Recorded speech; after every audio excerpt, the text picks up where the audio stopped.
नंदन है। आप सभी इस कार्यक्रम से जुड़कर इसका पूरा पूरा लाभ उठाएं, लाभान्वित हों। तो आज का जो विषय है तैत्तिरीय उपनिषद से ही यह विषय लिया गया है और विषय है ब्रह्म की प्राप्ति किसे होती, ब्रह्म को प्राप्त कौन करता है, ब्रह्म प्राप्ति के हेतु कौन योग्य है। किसी भी चीज की एक योग्यता होती है, एक एलिजिबिलिटी होती है, तो इसके लिए कौन एलिजिबल हो पाता है, तो वह सब इसमें थोड़ा सा बताया गया है। तो इस विषय में जो भी कहा गया है उस पर हम आज चर्चा करेंगे।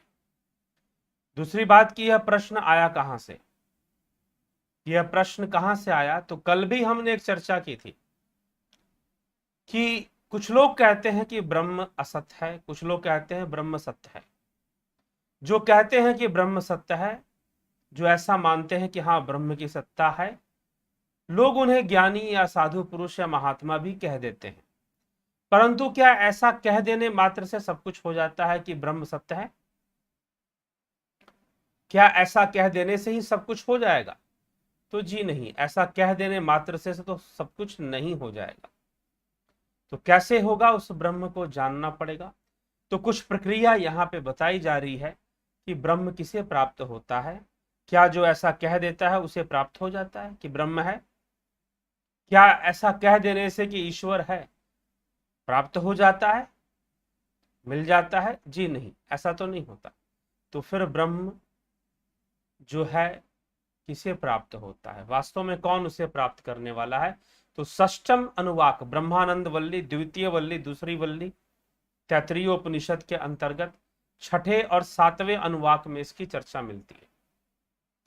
तो कल भी हमने छठे अनुवाक के जो 2 श्लोक देखे थे, प्रथम 2 श्लोक, उनमें कहा गया तस्यैष एव शारीर आत्मा यह प्रवस्य, कि वह आनंदमय शरीर, आनंदमय आत्मा का जो आत्मा है वह स्वयं आत्मा है, स्वयं ब्रह्म है। ठीक, वह स्वयं ही अपनी आत्मा है। इसीलिए उस जैसे कि अन्न रसमय शरीर की आत्मा प्राण, प्राण की आत्मा मन, मन की आत्मा विज्ञान, विज्ञान की आत्मा आनंदमय, लेकिन आनंदमय की कोई अन्य आत्मा नहीं है, वो स्वयं ही ब्रह्म है, इसीलिए उसकी कोई अन्य आत्मा नहीं, वो स्वयं ही अपनी आत्मा है, ऐसा वर्णन किया गया। अब बात आगे बढ़ती है। कहा जा रहा है अताथो अनुप्रश्न उता विद्वान मुम लोकम प्रत्यकशन गच्छति, आहो विद्वान मुम लोकम प्रत्यकच्छत मश्नुता। इसके बाद यहां से अनुप्रश्न प्रारंभ होते हैं। ब्रह्म को ना जानने वाले कोई पुरुष मरकर किस लोक में जाते हैं? परलोक में जाते हैं। अथवा जो ब्रह्म को जानने का दावा करते हैं या जो ज्ञानी हैं, वो मरकर किस लोक को प्राप्त होते हैं? अब यहां से यह प्रश्न हो रहा है कि मृत्यु को प्राप्त कर कर ब्रह्म को ना मानने वाले कहां जाते हैं, किस लोक में जाते हैं? और जो मानते हैं वो किस लोक में जाते हैं? जो जानते हैं वो किस लोक में जाते हैं? उन्हें किन लोगों की प्राप्ति होती है? तो इस तरह की चर्चा यहां पर प्रारंभ हो रही है, यही अनुप्रश्न है। इसका उत्तर क्या है, इस विषय में उपनिषद क्या कहते हैं, वो देखना जरूरी है। सो अकामयत बहुश्याम प्रजायेति स तपो अतप्यत स तपस्तपत्वा इदं सर्वं सृजत यदीदं किंच तत् सृष्ट्वा तदेवानुप्राविशत तदनुप्रविश्य सच त्याच्य भवत् निरुक्तं चानिरुक्तं च निलयनं चानिलयनं च विज्ञानं च विज्ञानं च सत्यं च अनृतं च सत्यं भवत् यदिदं किंच तत् सत्यमित्याचक्षते दपशेष श्लोको भवति। उसी आत्मा ने विचार कर किया कि मैं प्रकट हूं। अब बताया जा रहा है कि भाई यह सब कहां से आ रहा है, यह सृष्टि कहां से आ रही है, पहले ये जान लो, यह किसके संकल्प से आ रही है। अगर ये जानते हो तो फिर निश्चय ही तुम्हें यह बात समझ में आएगा कि कौन किन लोकों में जाकर रहेगा। कौन किन लोकों में जाकर रहेगा, किसका वास मृत्यु के उपरांत किस लोक में होगा, ये चर्चा हमें समझ में आ जाएगी। तो कहा जा रहा है कि उस आत्मा के विचार किया, उस ब्रह्म ने संकल्प किया, मैं प्रकट हूं, बहुत हो जाऊं, एको अहम बहुश्यामी, एक से बहुत हो जाऊं। ठीक है, एकम रूपम बहुधा यह करोति, जो एक से बहुरूप धारण करने वाला है, तो मैं बहु हो जाऊं। सह, उसने फिर तप किया, अपने संकल्प के विस्तार किया, तपस्या से अपने संकल्प का विस्तार किया। उसने इस प्रकार संकल्प का विस्तार कर कर जो कुछ भी देखने और समझने में आता, इस समस्त जगत की रचना की। उस जगत की रचना करने के अनंतर तत सृष्टवा, उसी में वह प्रविष्ट हो गया या प्रविष्ट है। उन सब में वो अनुप्रविशत, अर्थात वह सब में प्रविष्ट है। तत् अनुप्रविश्य, उसमें साथ साथ प्रविष्ट होना, अर्थात सृष्टि भी है, उसी के तत्व से सृष्टि है, तो निश्चय ही वो सब में प्रविष्ट है। मूर्त और अमूर्त भी है, तो बताने में आने वाला और ना आने वाला, तथा आश्रय देने वाले, आश्रय न देने वाले, तथा चेतना युक्त और जड़ पदार्थ, तथा सत्य और जिसे झूठ कहते हैं, वह सत्य स्वरूप आत्मा ही हो गया। यह सत्य स्वरूप आत्मा के ही रूप हैं। जो कुछ भी यह दिखाई देता है या अनुभव में आता है, इंद्रियों के माध्यम से आता है।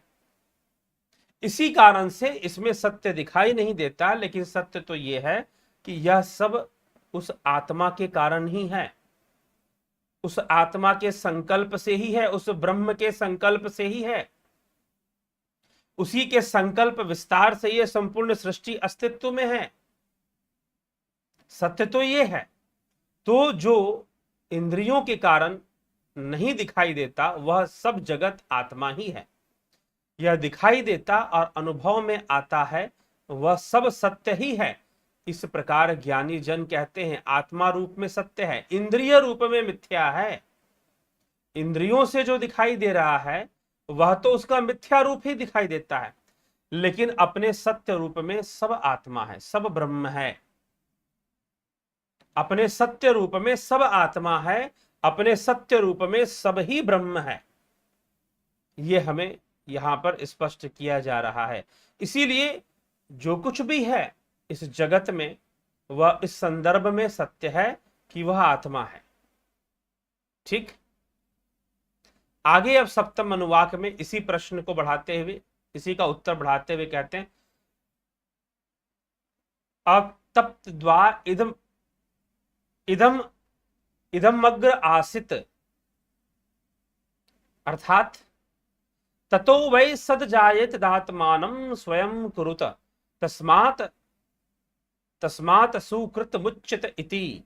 प्रकट होने से पहले यह जड़ चेतन, जितना भी असद, जिसे तुम असद्वा कहा गया है, असद्वा इदमग्र आसित, अर्थात जो प्रकट होने से पहले यह जड़ चेतनात्मक जगत, जिसे आप जड़ कहते हैं, चेतन कहते हैं, ये जो जगत है यह अव्यक्त रूप में था, अव्यक्त रूप में ही था। उससे सत अर्थात नाम रूप में प्रत्यक्ष जगत उत्पन्न हुआ।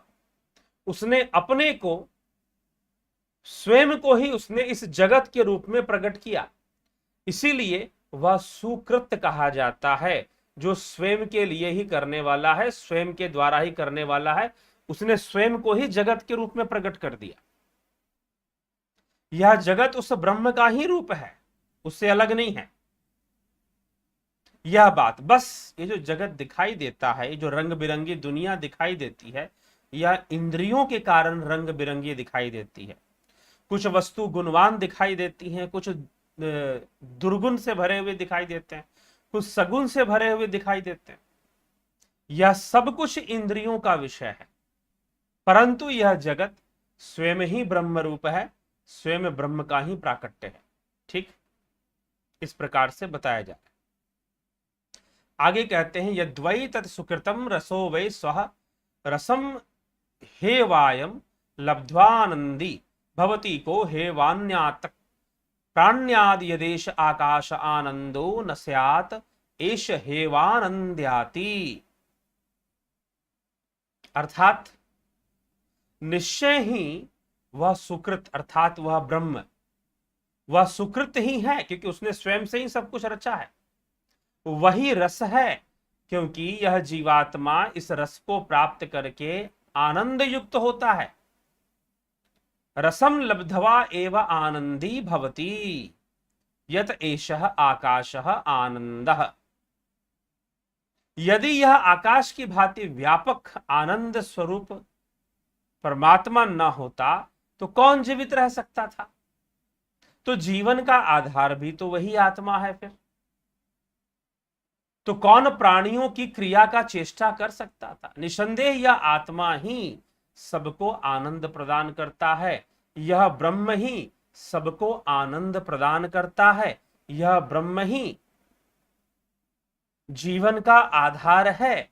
यद्यपि कर्म, संस्कार, विज्ञानमय, मनमय, प्राणमय ये सारी चीजें बन रही हैं, इसी को जीव कहते हैं, परंतु यह सब भी ब्रह्म से ही निर्मित है, यह सब भी ब्रह्म के कारण ही निर्मित है, यह सब भी ब्रह्म का आधार लेकर ही प्रकट हो रहा है। विज्ञानमय कोश, अन्नमय कोश, मनोमय, प्राणमय, पहले अन्न रसमय, फिर प्राणमय, फिर मनोमय, फिर विज्ञानमय, फिर आनंदमय।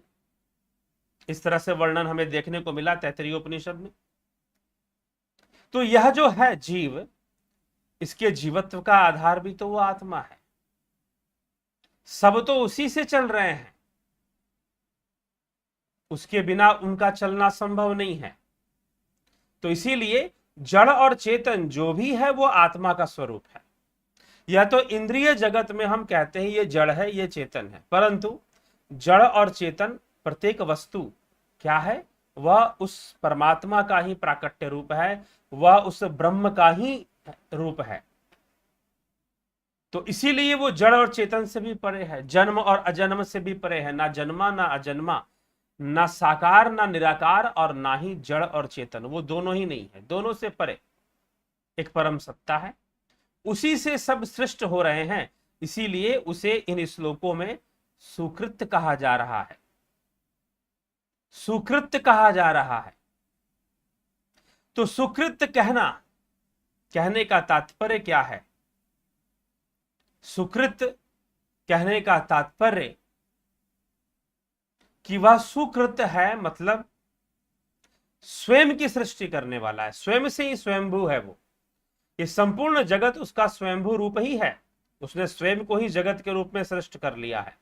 और फिर वही तो आनंद का आधार है, वही तो जीवन का आधार है, वही आनंद युक्त है। यदा हे वैश्य एतस्मिन् दृश्ये अनात्मे अनिरुक्ते अनिल यने अभयम प्रतिष्ठां विन्दते अथ सो अभयम गतो भवति।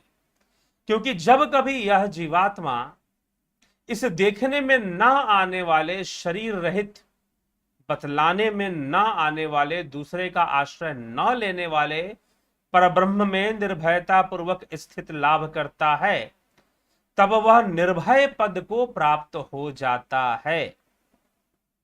ठीक है, तो निर्भय पद को प्राप्त हो जाता है जब यह जीवात्मा देखने में ना आने वाले, शरीर से रहित,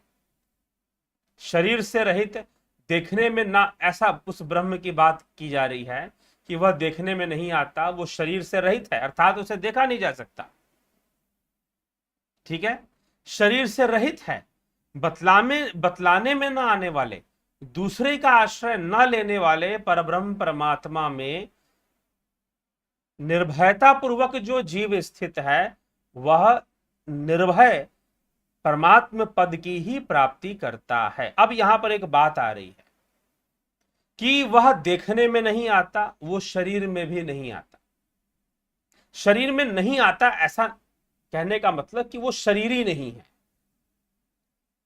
ठीक, और फिर वो देखने में भी नहीं आता, आप उसे देख भी नहीं सकते हैं, क्योंकि वो चक्षुओं का विषय नहीं है, इंद्रियों का विषय नहीं है, और देखना इंद्रिय विषय है। अब आप यहां पर कुछ लोग कहेंगे नहीं जी, दिव्य चक्षु से दिखाई दे देगा? जी नहीं। जो भी देखोगे उसमें गुण जरूर होगा, और जब वह गुणातीत है तो तुमने इंद्रियों के वशीभूत जो भी देखा, दिव्य चक्षु भी दिव्य इंद्रिय है तो इंद्रिय ही। एक है चमड़े का ये आंख, चरम चक्षु, एक है दिव्य चक्षु। दिव्य चक्षु हिरण्य गर्भ को देखता है। किसे देखता है? हिरण्यमय गर्भ पुरुष को देखता है, ना कि दिव्य चक्षु परमात्मा को देखता है या परमधाम को देखता है। उसको दिव्य चक्षु नहीं देख सकता। ठीक है, दिव्य चक्षु की देखने की सीमा है। वो हिरण्यगर्भ लोक को देख सकता है। मृत्यु के उपरांत जिस लोक में जीव रहते हैं उन लोगों को देख सकता है। तो वह हिरण्यमय लोक को देख सकता है, परंतु वह किसे नहीं देख सकता? तो उस परम धाम को नहीं देख सकता, उस ब्रह्म को नहीं देख सकता, क्योंकि ब्रह्म देखने का विषय नहीं। तो इसी संदर्भ में यह बात यहां कह दी गई है कि वह देखने में नहीं आता। ठीक है, वह देखने में नहीं आता, उसको देखा नहीं जा सकता। ठीक है, तो इसकी व्याख्या यहां पर मिल जाती है।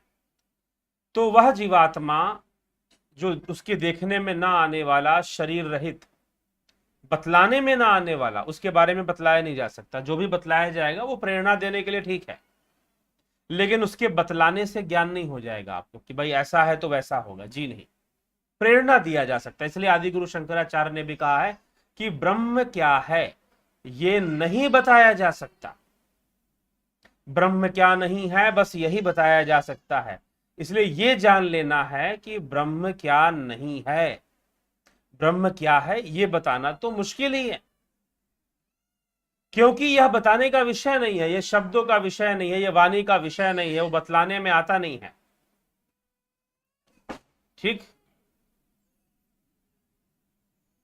या देखने में ना आने वाला, शरीर से रहित, बतलाने में ना आने वाला, दूसरे का आश्रय ना लेने वाला, या किसी का आश्रय भी नहीं लेता, यह परब्रह्म निर्भयता पूर्वक स्थित लाभ करता है। वह जीवात्मा जो इसमें लाभ करता है वह निर्भय पद को प्राप्त हो जाता है। तो ये किसे प्राप्त होता है ये बताया गया। अब आगे एक और श्लोक में समझाया जा रहा है,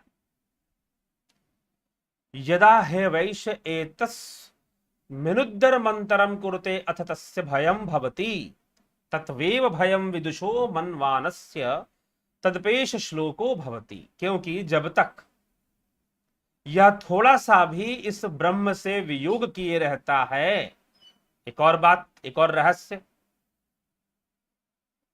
रहस्य यहां पर खुल रहा है इस श्लोक के अंदर, कि जो थोड़ा सा भी उस ब्रह्म से वियोग किए रहता है उसका क्या होता है?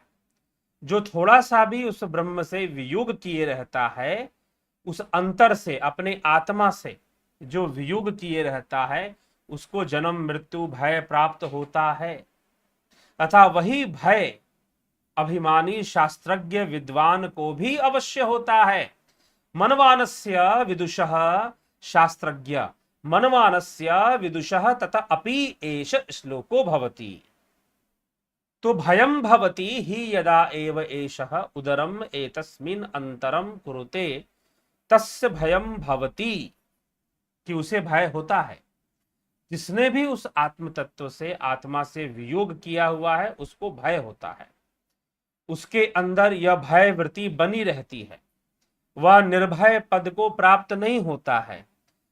अब जिसने थोड़ा सा भी वियोग किया है उस आत्मा से, ठीक है, तो उसके अंदर भय रहेगा और वो भय पद को प्राप्त होगा, निर्भय पद उसे प्राप्त नहीं होने वाला। अब चाहे कोई बहुत बड़ा शास्त्रज्ञ हो या फिर इस बात का दावा कर रहा हो कि वो ब्रह्म को जानता है या नहीं जानता, सारे द्वंद्व खत्म करने के लिए बात कही गई। प्रश्न कहां से शुरू हुआ था?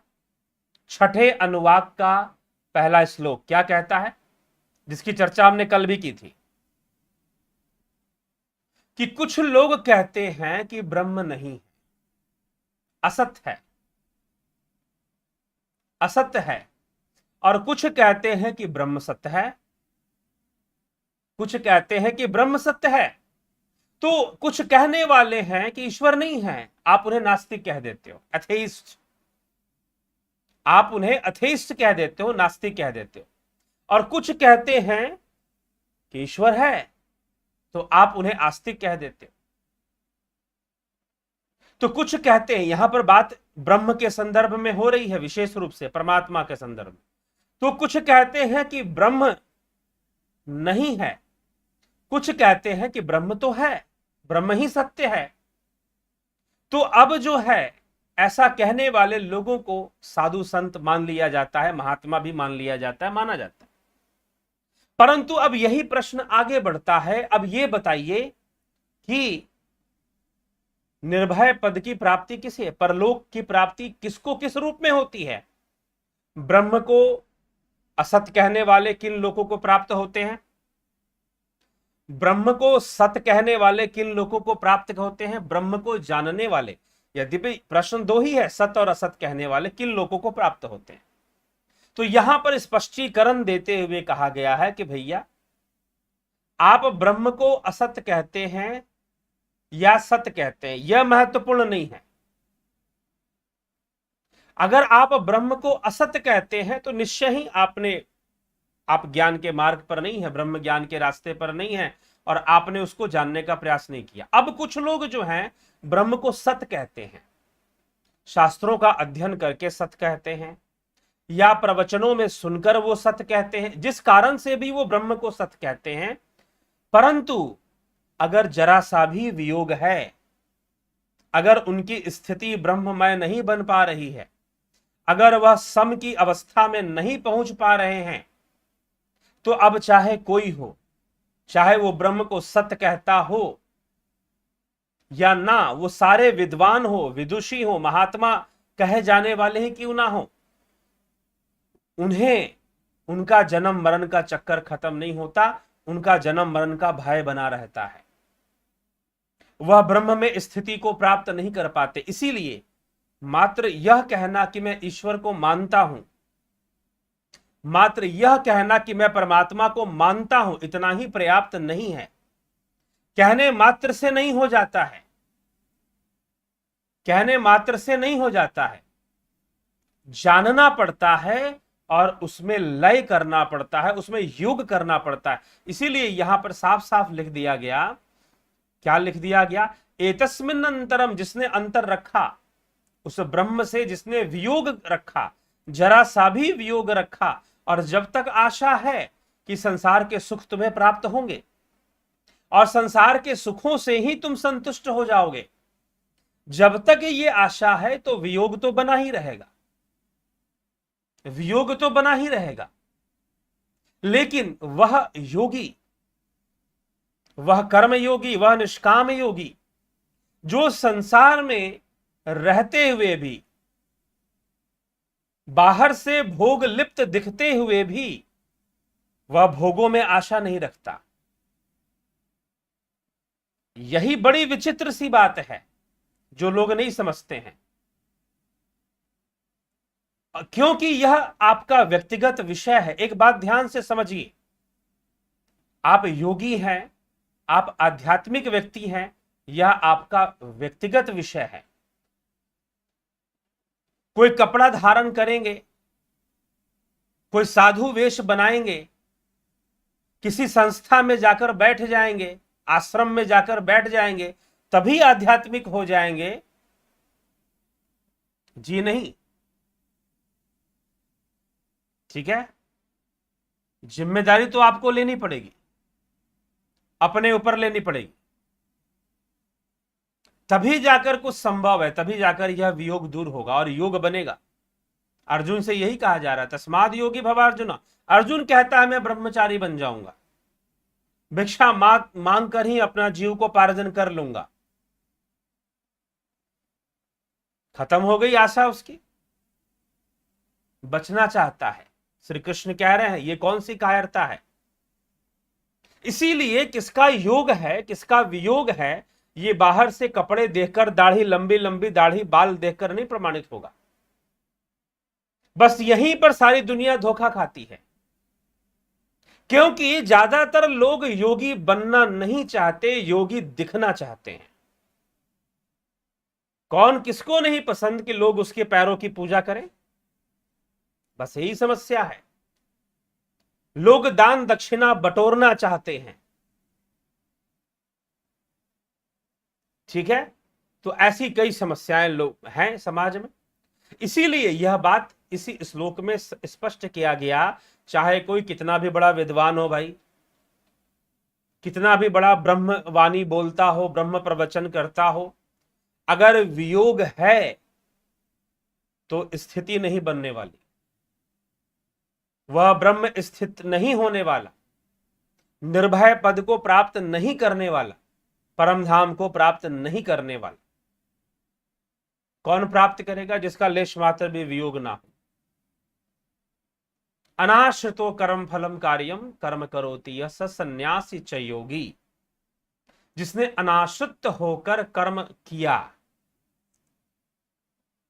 लेकिन अब आश्रित होकर कर्म करना, कई प्रकार के कामनाएं हो सकती है, कई प्रकार की महत्वाकांक्षाएं हो सकती हैं,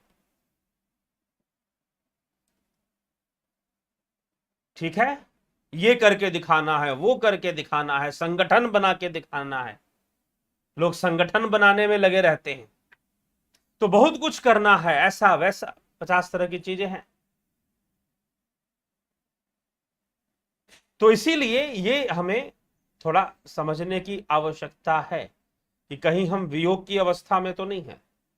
ये पकड़ना भी बड़ा कठिन है कि वियोग की अवस्था में है कि योग की अवस्था में है। जब तक व्यक्ति स्वयं के प्रति जिम्मेदार नहीं होगा, स्वयं के योग के प्रति स्वयं जिम्मेदार नहीं होगा, तब तक उसे पता नहीं चलेगा कि वो योग की अवस्था में है कि वियोग की अवस्था में। ये समस्या यहां आ जाती है। और ज्यादातर लोग, अब वही बात जो मैं पीछे कहते आया हूं कि सुपीरियरिटी कॉम्प्लेक्स दे दिया जाता है कि भाई आप तो ज्ञानी हो गए, आप तो आपने गुरु जी से ज्ञान ले लिया, आप हमारी संस्था से जुड़ गए, आश्रम से जुड़ गए, आप ज्ञानी हो गए, जुड़ गए, आप ज्ञानी हो गए। केनो उपनिषद कहता है कि यह तो कोई हो ही नहीं सकता। जिसको सच्चा ज्ञान हो रहा है, जो सच्चा ज्ञान हो रहा है, वो कभी ये दावा नहीं करता कि मैं ब्रह्म ज्ञानी हो गया। तो इसीलिए थोड़ा सा अटपटा है, अटपटा है। इसीलिए मीराबाई की वाणी में आती है कि ऊंची नीची राह लपटीली, मोसो चढ़ो ना जाए। साधक के जीवन में अनेकों रोमांचक घटनाएं घटती हैं। जो वास्तव में ईमानदारी से साधक बन जाते हैं, साधना करते रहते हैं, वो निश्चय ही बहुत कुछ प्राप्त करते हैं और उनके जीवन में अनेकों घटनाएं घटती हैं। कभी उसे लगने लगेगा कि भाई वह तो बहुत आगे बढ़ गया साधना के मार्ग पर, शायद वो स्पेशल है, और कुछ लोगों ने उसे चढ़ा दिया कि भाई तुम्हारे अंदर तो दिव्य गुण है। तो उसे लगने लगेगा कि भाई वो बहुत ऊंचा उठ रहा है साधना के मार्ग पर। कुछ समय बाद, कुछ महीनों या कुछ वर्षों बाद उसे लगेगा कि भाई कहां है वो, शायद वो कहीं पहुंचा भी नहीं है। ऐसा खंडित व्यक्तित्व उसके अंदर विकसित होना शुरू हो जाता है। कभी कुछ चलता रहता है, साधना करता रहता है। इसलिए चुपचाप चलते रहो, चलते रहो, करते रहो, ठीक है। तो ये जो मार्ग है, ये योग का जो मार्ग है, ये कुछ ऐसा ही है। इसका विकास ऐसे होता है जैसे भूगर्भ में आप बीज डाल दो, मिट्टी में बीज डाल दो, तो वहां से वो अंकुरित होता होता बढ़ता बढ़ता मिट्टी में ही कितना बढ़ चुका होता पता नहीं चलता। सामने तब दिखाई देता है जब उसकी कपोले बाहर निकलती हैं मिट्टी से, तब दिखाई देना शुरू करता है। तो योग का विकास अंतर विकास है, चेतना का विकास है। यह किसी बाहरी प्रदर्शन से तो सामने नहीं आएगा। इसीलिए इस श्लोक में साफ साफ कह दिया गया कि भैया कोई कितना भी बड़ा ज्ञानी हो, अगर वियोग की अवस्था में है, अगर अपनी आत्मा से नहीं जुड़ा, तो बड़ी से बड़ी बातें क्यों ना करता हो, सब व्यर्थ। उसे परम धाम नहीं मिलने वाला, वो परलोक का वासी, परम धाम का वासी नहीं बनने वाला, वह तो जन्म मृत्यु को ही भोगेगा, वह तो जन्म मृत्यु को ही भोगेगा। तो वास्तव में योगी होना क्या है? कृष्ण अर्जुन को क्या समझा रहे हैं? क्या समझा रहे हैं? तुम योगी कैसे बनोगे? नाचोगे, गाओगे, माथे पे तिलक लगाकर तभी योगी बनोगे क्या? कैसे योगी बनोगे? तो इसीलिए श्रीमद् भगवद गीता का उपदेश भी इस संदर्भ में काफी कई चीजें इसमें बताए गए हैं। कृष्ण यह भी कहते हैं कि अव्यक्त से ही प्रकट होकर सब अव्यक्त में ही समा जाते हैं, समाहित हो जाते हैं। तो इसीलिए हमें जानने की आवश्यकता है। मात्र शास्त्र अध्ययन अच्छी बात है प्रेरणा के लिए, परंतु शास्त्र अध्ययन से कोई ब्रह्मलीन ना होता। तो सच्ची ईमानदारी के साथ अगर योग करेंगे तभी जाकर सफलता मिलेगी। और ये ईमानदारी कोई प्रदर्शन का विषय नहीं है, अवार्ड का विषय नहीं है कि आप दुनिया को बताओगे कि मैंने पूरी ईमानदारी से योग किया है तो लोग आपके पैर पूजे, जरूरी नहीं है। लोग आपको गुरु माने, जरूरी नहीं है। हाँ ठीक है, जो आपकी बात सुनता है उसे समझाइए, बताइए, लेकिन इस चीज की आशा ना रखिए कि लोग आपको योगी समझकर, कोई महात्मा समझकर आपकी पूजा करें। हो सकता है कि आप वियोग की अवस्था में चले जाएं। इसीलिए कृष्ण कहते हैं अर्जुन से, तू अर्जुन तू अपने स्वभाव में रह, अपने धर्म में रह, विशेष कुछ करने का कोशिश मत कर कि तू बड़ा अहिंसावादी कहलाएगा ना, युद्ध छोड़ के चला जाएगा अपने भाइयों को मरने के लिए। और द्रौपदी के प्रति तेरा कर्तव्य क्या, और बहुत सारी चीजें भगवान कृष्ण समझा रहे हैं अर्जुन को। तू चला जाएगा तो बहुत बड़ा महात्मा कहला जाएगा, बहुत अहिंसावादी वाली इमेज बन जाएगी तेरी। तो योगी होना ये सिर्फ और सिर्फ व्यक्तिगत जिम्मेदारी का विषय। आप को कोई योगी कहे यह जरूरी नहीं है, आप स्वयं को बोलो कि आप योगी हो। आपको निष्काम कर्म योग के मार्ग पर चलना है, आपको राज योग के मार्ग पर चलना है, डेली साधना के लिए समय निकालना है, ये आपकी जिम्मेदारी। इसके लिए कोई विशेष आप करोगे क्या? कुछ लोग कहते हैं नहीं, योग करने के लिए घर छोड़ना पड़ेगा। अरे हम तो कॉर्पोरेट में काम करते हैं, हमें तो ऑफिस जाना पड़ता है। आजकल ऑनलाइन ऑफिसेस चल रही हैं। तो ये किसने कहा कि तुम ऑफिस जाते हो तो तुम्हें योग की आवश्यकता नहीं, या तुम्हें योग नहीं, योगी ना हो सकते? तुम योगी तो तुम हो ही सकते। ठीक, चाहे तुम जो भी काम कर रहे हो, जो भी प्रोफेशन में हो, जपत अजामिल गज गणिकाऊ भय मुकत हरि नाम प्रभाव। अजामिल गणिका, जब ये योगी हो सकते हैं तो आप क्यों नहीं हो सकते? कोई किसी भी प्रोफेशन में हो, बशर्ते शर्त बस इतना है कि उसका लक्ष्य परमात्मा में स्थिति है, आत्मा में स्थिति है, संसार के भोगों में। और जो पाप कर्म में लिप्त है निश्चय ही भोगों में लिप्त है।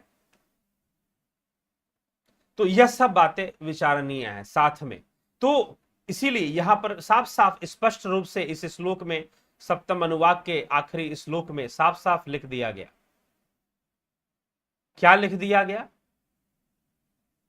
कि ही यदा एव एषः एतस्मिन् अंतरम कुरुते अथ तस्य भयं भवति तत एव भयं मनवानस्य विदुषः। कि विदुषः अर्थात बहुत बड़े बड़े विद्वान जो ये कहते तो हैं कि ब्रह्म है, वो ब्रह्म को सत्य ही मानते हैं, लेकिन वो ब्रह्म को ब्रह्म ज्ञान के मार्ग पर नहीं है, वह वियोग की अवस्था में है। तो चाहे कितने भी बड़े विद्वान हो, उन सबका वियोग होगा और वो सब जन्म मरण के चक्कर में आएंगे ही आएंगे। भटकेंगे ही भटकेंगे, नहीं भटकने का प्रश्न। तो योग की अवस्था बन पाए यह व्यक्तिगत जिम्मेदारी का विषय, ठीक है। अगर आप स्वयं के प्रति, स्वयं के योग के प्रति जिम्मेदार नहीं हैं, तो कोई गुरु या कोई भी व्यक्ति क्या कर लेगा। किसी का काम प्रेरणा शास्त्र ही हो या कोई गुरु ही हो। कई लोग पूछते हैं कि गुरु बिना संभव है क्या। गुरु के बिना संभव है ऐसा तो नहीं, लेकिन आपके बिना भी संभव नहीं है। ये किसने कह दिया कि भाई जिसने गुरु बना लिया उसकी मुक्ति हो जाएगी, इसकी भी तो कोई गारंटी नहीं है। तो अंधभक्त वाले प्रश्न करो ही मत। कुएं के मेंढक वाले प्रश्न लोग करते हैं। थोड़ा सा शास्त्र पढ़ेंगे तो बातें अलग ढंग से सामने आएंगी।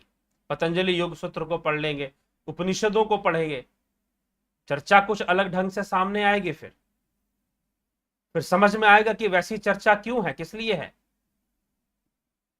तो योगी, आपको योग करना है, इसकी सबसे पहले जिम्मेदारी आपके ऊपर, मुझे करना है, मेरे ऊपर, आपको करना है, आपके ऊपर। आप करिए, ठीक है जी। किसी के सामने प्रमाणित करेंगे इसकी आवश्यकता नहीं, क्योंकि जिसको प्रमाण चाहिए वह संसार के प्रमाण देखता नहीं। फिर वो तो सीधा सीधा भाई देखेगा कि भाई किस अवस्था में है। अगर सही अवस्था है, योग की अवस्था है, तो परम धाम खुला है, नहीं तो फिर वियोग है तो भैया जाओ, जन्म मृत्यु के चक्कर में ही रहो। अभी और रहने की आवश्यकता है, ये बात प्रमाणित हो। इसके लिए कोई दुनिया प्रमाण देगा, कोई संस्था प्रमाण देगा, कोई सरकार प्रमाण देगी, कोई मीडिया वाला प्रमाण देगा, कोई मीडिया वाला घोषित करेगा कि कौन है कौन नहीं है, ये नहीं चलता, ठीक है। तो बस यही छोटी छोटी बातें हैं यहां पर समझाया जा रहा है। कोई कह दे कि ब्रह्म है तो कह देने मात्र से उसे ब्रह्म की स्थिति प्राप्त नहीं होगी। यहां स्थिति की बात की जा रही है, शब्द का प्रयोग जो हुआ है उसमें स्थिति की बात है कि वह ब्रह्म की स्थिति को प्राप्त हो जाएगा, ऐसा नहीं, ठीक। तो यह हमें थोड़ा सा समझना। चलिए आपके टिप्पणियों, आपके कमेंट्स को भी देखते हैं क्या कहा जा रहा है। चर्चा हुई काफी इस विषय पर। विक्रम सिंह जी अभिनंदन। जगत नारायण जी, जगत नारायण। गुरु जी क्या ध्यान योग के बिना शास्त्रों की बातें हमें अच्छे से समझ में आएंगी, बताने की कृपा करें। जी नहीं, ध्यान योग से जो बात समझ में आएगी, इसीलिए शास्त्रों के मूल को समझने के लिए उनका अध्ययन करने के साथ साथ ध्यान योग का अभ्यास अनिवार्य है। तभी हम समझ पाएंगे कि वास्तव में किस दिशा में बातें हो रही हैं, क्या कहने का प्रयास किया जा रहा, नहीं तो बहुत सारी बातें नहीं समझ में आएंगी, ठीक है। इसलिए ध्यान योग प्रैक्टिकल है। शास्त्र में जो थ्योरी के रूप में लिखा गया है, ध्यान योग में उसे प्रैक्टिकल के रूप में लिखा गया है, ठीक। वही बात है। गुरु जी ध्यान योग करने से हमारे जीवन में क्या लाभ होंगे, उसका हमारे जीवन पर, हमारे परिवार पर क्या प्रभाव पड़ेगा, बताने की कृपा करें। तो बताने की कृपा आप खुद बताएं, आपके जीवन में क्या लाभ हुआ, आपके जीवन में क्या प्रभाव पड़ा, परिवार में क्या प्रभाव पड़ा, आप बताइए। आपने ध्यान योग का कोर्स किया हुआ है जगत नारायण जी, ठीक है, तो आप स्वयं बताएं, ठीक है, क्योंकि आपने स्वयं ध्यान योग का कोर्स किया हुआ है। तो निश्चय ही बहुत सारे परिवर्तन, स्वास्थ्य लाभ भी होता है, मानसिक स्वास्थ्य लाभ भी होता है, सांसारिक लाभ तो होते ही होते हैं ध्यान योग करोगे, ठीक है। और साथ ही साथ आपके व्यक्तित्व का निर्माण, आपके मन का निर्माण होता है, आपके संकल्प का निर्माण होता है, आपकी शक्तियों का विकास होता है, आपकी चेतना का विकास होता है, और संसार को आप सहज तरीके से जीते हो। पहले संसार कठिन लगता रहता है कि भाई ये करना है, वो है, ऐसा है, वैसा है, अब सरल होने लग जाता है। एक संतुलन की अवस्था धीरे धीरे विकसित होने लग जाती है, और ऐसा लगेगा कि समस्याएं आती हैं अपने आप गायब हो जाती है। बहुत कुछ है, अलग अलग लोगों के अलग अलग अनुभव हैं, मेरे भी अनुभव हैं और भी लोगों के जो करते हैं उनके भी अनेकों अनुभव हैं। कि लगता है कि पहाड़ जैसी, एक भाई ने फोन किया कि मैं 1 साल से ध्यान योग का मैं अभ्यास कर रहा हूं और सुनता रहता हूं इस चैनल पर, तो अब तो साधना में ही स्वयं को संतुलित करता हूं। सोच रखा था कि मैं बहुत सारे प्रश्न करूंगा, लेकिन जैसे ही ध्यान योग का कोर्स मैंने कंप्लीट किया, अनेकों प्रश्नों के उत्तर मिल गए, अनेकों प्रश्नों के उत्तर मिल गए जो प्रश्न मैं जानना चाहता था। फिर उन्होंने कहा कि ऐसे ऐसे संतुलन बहुत बड़ी भारी से भारी समस्या आती है। मैं सोचता हूं कि ठीक है, जैसे कर्म है, जैसे कर्मों का सिद्धांत है, वैसे समस्या का सामना किया जाएगा।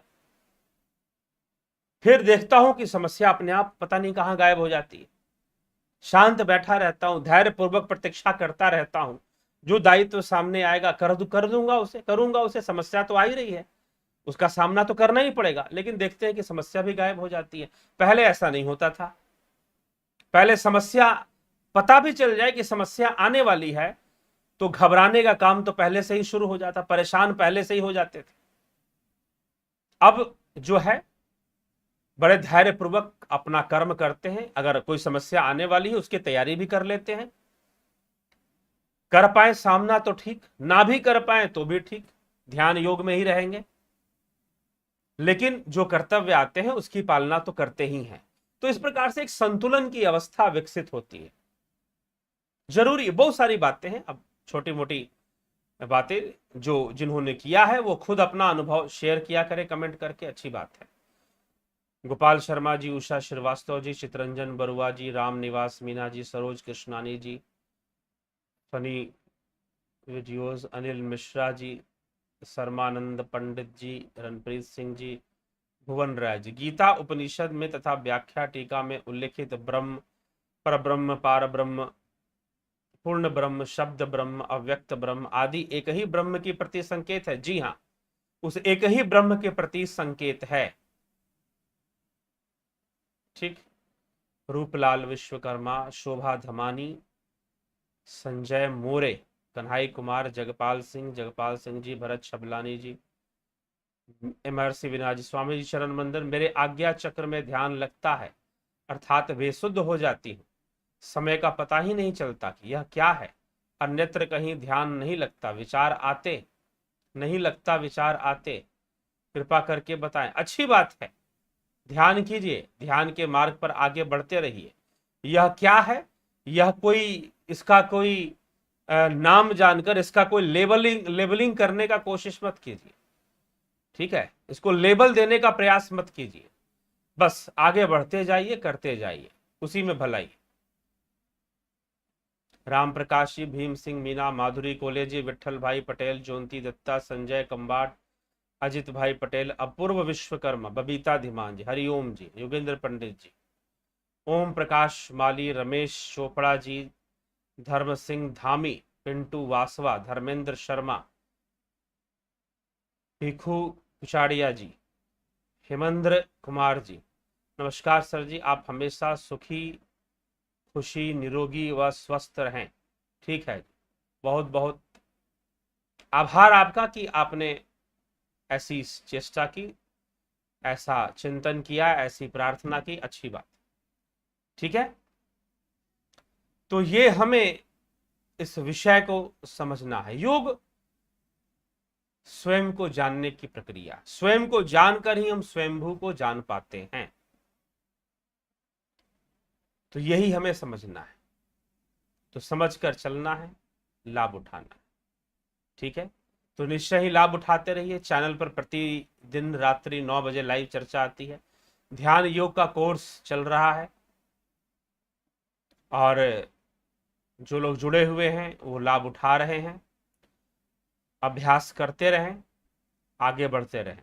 ठीक है, और जो लोग जुड़ना चाहते हैं 20 तारीख से, इस महीने जुलाई, 20 जुलाई से कोर्स प्रारंभ होने की संभावना है। 20 जुलाई से ही शुरू करेंगे, इसीलिए अभी उसका कोई रजिस्ट्रेशन या नहीं लिया जा रहा है, लिया जाएगा, समय आने पे आपको बता दिया जाएगा। तो चलिए, अभी के लिए आज हम विराम देते हैं, आज के इस विषय को, इस चर्चा को विश्राम देते हैं। कल फिर आगे बढ़ते हुए, विश्राम के उपरांत फिर से कल हम इसी चर्चा को आगे बढ़ाएंगे। तैत्तिरीय उपनिषद की आगे की चर्चा क्या है, क्या कहती है, उस पर हम चर्चा करें। ठीक है, तो बहुत बहुत आभार आप सभी का। जुड़ें और इसका लाभ उठाएं। और आपको लगता है कि इस चैनल पर दिया जाने वाला व्याख्यान, इसका जो भी विषय वस्तु है, उपनिषदों से, अध्यात्म से संबंधित जो बातें बताई जाती हैं वो श्रेष्ठ हैं, तो जरूर उसको शेयर करें, लोगों तक पहुंचाएं। बहुत बहुत आभार आप सभी का।